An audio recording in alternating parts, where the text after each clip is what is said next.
आपल्या ह्या ब्लॉगची सुरुवात रात्रीपासून झाली. अहो का काय विचारताय, कामच तितकं महत्त्वाचं होतं.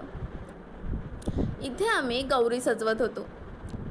जी कोकणी माणसं हा ब्लॉग बघत असतील मे बी ते लोक जास्त चांगलं रिलेट करू शकतात. हे सगळं करता करता रात्रीचे 12:30 कधी वाजले तेच समजलं नाही. सकाळी लवकर उठून मस्त तयार होऊन बाप्पाचा आशीर्वाद घेतला. त्यानंतर दुर्वाचा हार बनवत होते.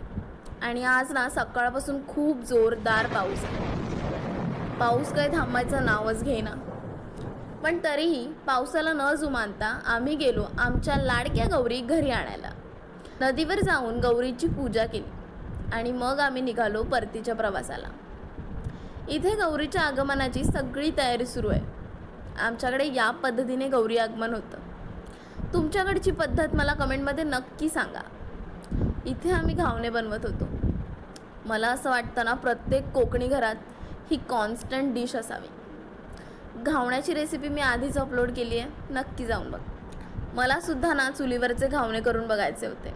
खरंच हा एक्सपिरियन्स अनबिलिव्हेबल होता. चुलीवर जेवण बनवण्याचा तुमचा पहिला एक्सपिरियन्स कसा होता मला नक्की कळवा.